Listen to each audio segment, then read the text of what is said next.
Si los apóstoles eran pescadores analfabetos, ¿cómo escribieron los evangelios?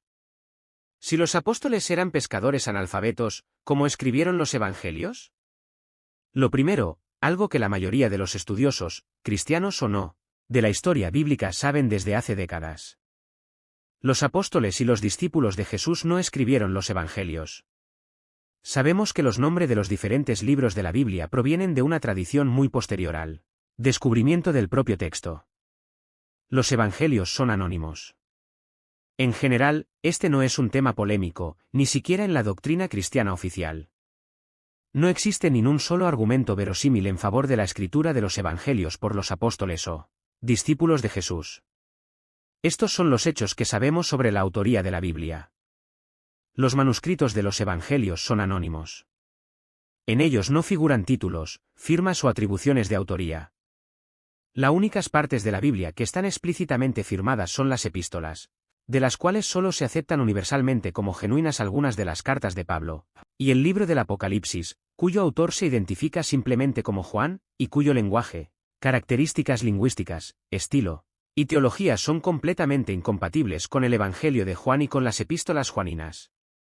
En el texto de los manuscritos de los evangelios no se menciona nada respecto a la autoría de los mismos, con la excepción del uso de la forma nosotros en algunos pasajes de Lucas, que por lo demás está escrito en tercera persona, y una vaga afirmación en Juan, donde el autor habla en primera persona sobre un discípulo amado al que se refiere en tercera persona.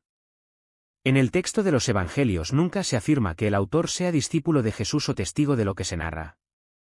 De hecho, se habla explícitamente en varios pasajes de los evangelios de fuentes de tercera mano orales o escritas, de las que no se conserva el menor registro. Los evangelios no están escritos en primera persona o desde la perspectiva de los apóstoles. Además, en ellos se narran acontecimientos que los presuntos autores no podrían conocer. Existen evidencias de que los primeros cristianos desconocían quiénes eran los autores de los textos. Además, está demostrado que aquella época eran comunes las falsificaciones y los fraudes en los textos religiosos. También está demostrada la existencia de evangelios, cartas y documentos a los que se añadía el nombre de profetas o personajes de significancia religiosa para dar credibilidad a mensajes teológicos. Al igual que está documentada la inserción, eliminación y modificación de pasajes en textos sagrados por motivos teológicos. Ejemplos de todos estos problemas se hallan en la Biblia. Los apóstoles y discípulos de Jesús hablaban arameo y los evangelios fueron escritos en griego. No existe ni un solo ejemplo en la antigua Judea de un autor bilingüe que dominase el arameo y el griego.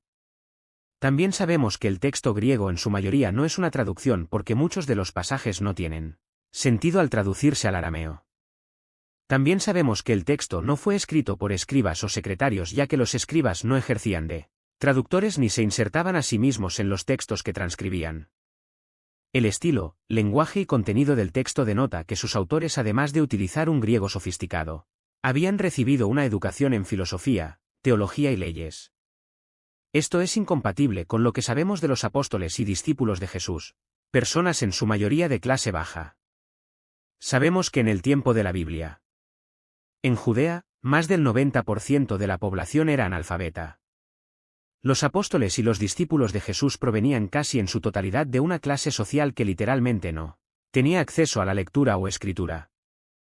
No existe ninguna carta, texto o documento de ningún tipo firmado o escrito por los supuestos autores de los evangelios Mateo, Marcos, Lucas o Juan. Las epístolas juaninas se consideran hoy en día como falsas. Las epístolas de Pedro también se consideran falsas, al igual que al menos 6 de las epístolas de Pablo. Las epístolas de Juan, el Evangelio de Juan y el Apocalipsis según Juan no fueron escritos por las mismas personas ya que son completamente incompatibles en lenguaje, estilo y teología. El Evangelio de Lucas y el libro de Actos fueron escritos por la misma persona o personas. Pero esta no era un discípulo de Pablo, ya que estos textos contradicen continuamente lo que se narra en las epístolas de Pablo que se consideran auténticas. Las epístolas donde se identifica a un Lucas como acompañante de Pablo de profesión médico también son falsas. Los evangelios delatan un desconocimiento de la vida en la Judea del siglo I y de su contexto político. Por ejemplo, el retrato de Pilatos no coincide con las referencias históricas que tenemos sobre él. El censo romano en la época del nacimiento de Jesús no tiene el menor sentido en la administración romana. Y la costumbre de liberar a un criminal en Pascua se opone diametralmente al derecho y práctica romana en las tierras conquistadas. Además, las historias sobre el enterramiento de Jesús se oponen también a la práctica romana de arrojar a los crucificados en fosas comunes. El primer evangelio se escribió cerca del año 70, el último después del año 110. La esperanza de vida en la sociedad de la época era de 40 años. Y en cualquier caso la tradición nos dice que muchos de los presuntos autores murieron mucho antes de que los textos fuesen escritos. Comparando las copias de los manuscritos a lo largo del tiempo, sabemos que los evangelios fueron modificados tras su escritura, y que tardaron décadas o siglos en alcanzar la forma que hoy tienen en la Biblia. Por ejemplo, sabemos que la historia de Jesús y la adúltera, donde Jesús usa una de sus líneas más célebres, el que esté libre de pecado que tire la primera piedra, es una falsificación añadida posteriormente. Lo que nadie sabe, en cambio, es el contenido de los evangelios originales más allá de un par de líneas. Pues no se conserva ninguna copia ni remotamente completa de ninguno de los evangelios anterior al siglo III. En resumen, la evidencia apunta de forma abrumadora a que la Biblia no fue escrita por los apóstoles, ni por discípulos de Jesús o siquiera contemporáneos suyos. Este es uno de los hechos mejor atestados de la historia bíblica. No hay ninguna discusión al respecto.